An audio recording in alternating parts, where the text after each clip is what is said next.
Hello, I'm Barbara Black in the Blackfish Gallery, April 2013, and I'm among my artworks in this month's exhibition. What we have here are two paintings done 20 years apart in time. This one is called Dream's Dark Gate and was done in 1993. And for 20 years, I was intrigued by this imagery of the portal and the gateway surrounding it. And I wanted to do the opposite of it. And I finally did one in 2013. And so on the left you have Dream's Light Gate, which is reversed in most respects, but the same format.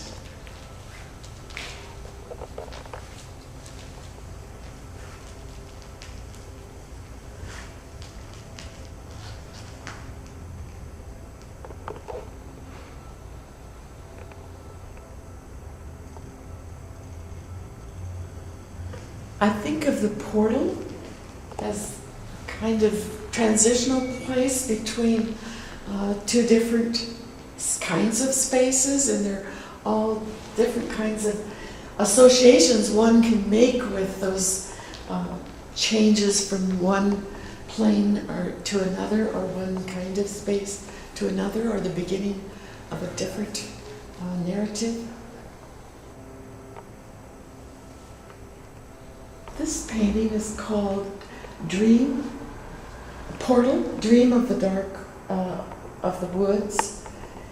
And once again, it's the portal image with transition from one kind of space and then quite a color change indicating through the opening into another kind of space and imagery.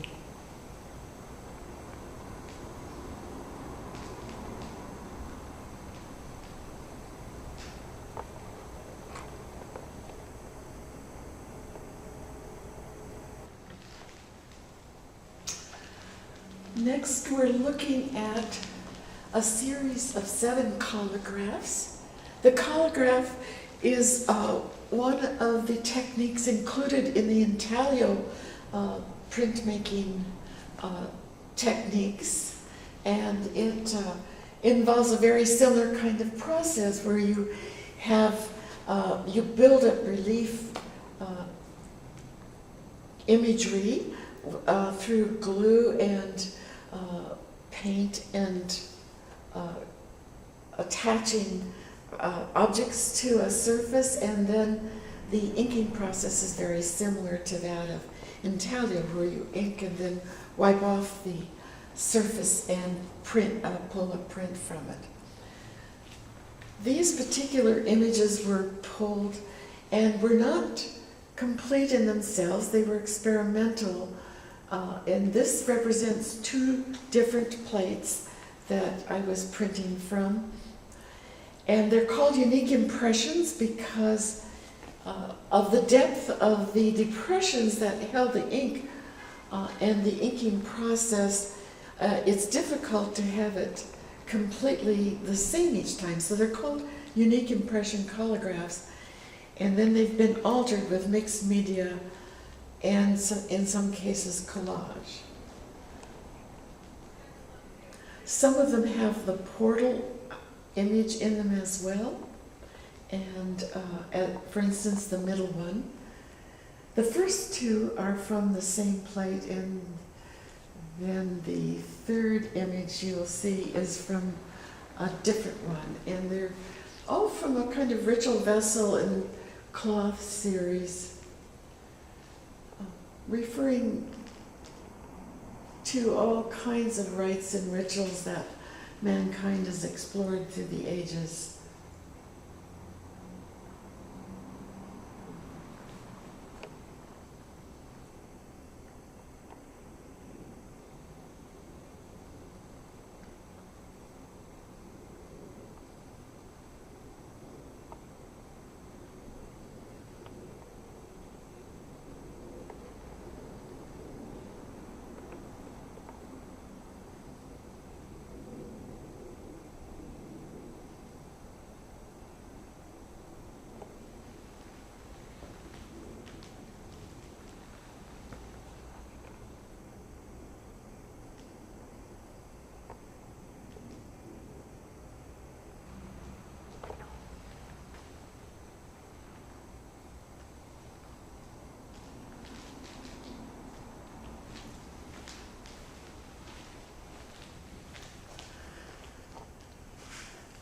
print we're looking at now had some surprises in it, in that, unbeknownst to me when I was making the prints originally, there were images that implied animals. So recently, when I was reworking them for this show, adding pastel or charcoal, or in a couple of cases collage, it appeared that there were animals, and so that was a big surprise. And in here there are two rather wolf-like shapes that were almost complete, and I think I added just a little bit of charcoal on this one, adding a back. This one was, I added an eye there perhaps, and then this implied a stag's head down here. I transformed the ritual vessel into a container of water, because the water sort of is a symbol of the unconscious, and since I use dream imagery a lot, I thought that would be appropriate and satisfying to me.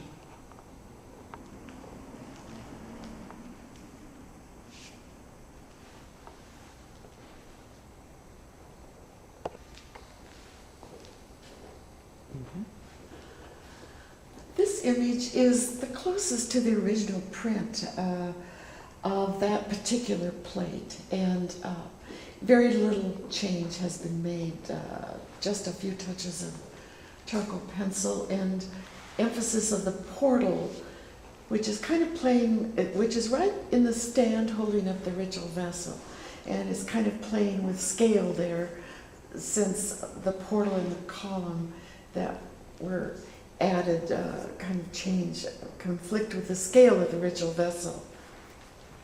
Makes a kind of ambiguity that's interesting to me.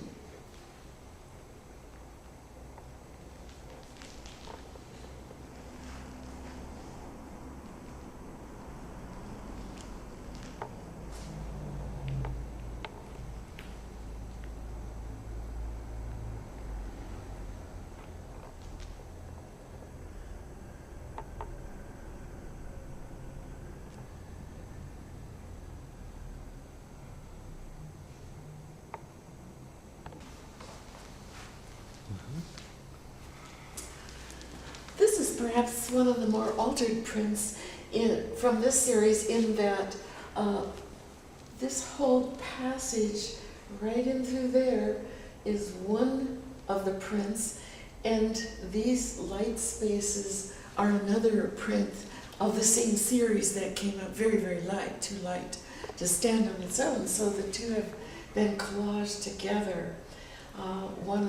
The portal is there, not quite as distinct in the column, which were added. And then one of my artist friends found a bull's head in there, so that was interesting to find. The animal had been waiting to be discovered till this time when I worked on them again. And looking at it now, it almost looks like a horse's head there. It's quite amazing that these animals seem hidden in what I thought were abstract areas. So that's been very, very interesting to me.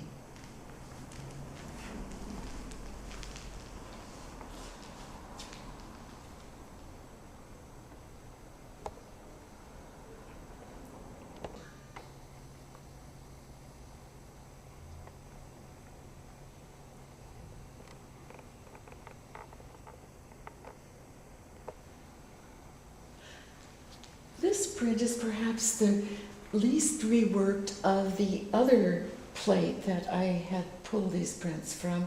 Just a little addition perhaps of the heat in the vessel. The smoke with a slight blue tint is as it was in the original pulling of the print.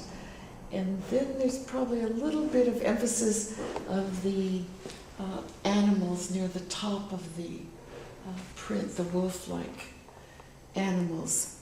We just received a little bit of charcoal pencil to bring a line or two out, and so that they could be visible. They could have their existence.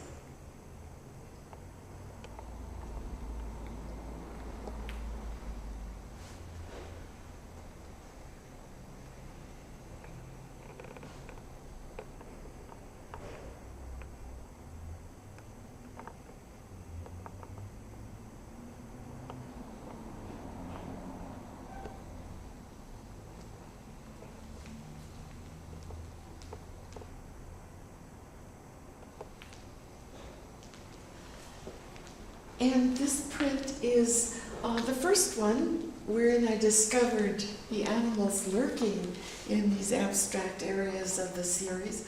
And when I was working on the ritual vessel and adding a little bit of heat and incense or flame or whatever, I saw the beginnings of a bear. So I used some charcoals and things to emphasize it, and was quite excited to find there was an animal. And then as I worked further, I spied what I thought might be a coyote, and then in adding a little darkness up there, I found a water bird. So that was the first of the animal discoveries, which was very exciting to me, that these animals had been waiting for some years to be released from their abstract presence.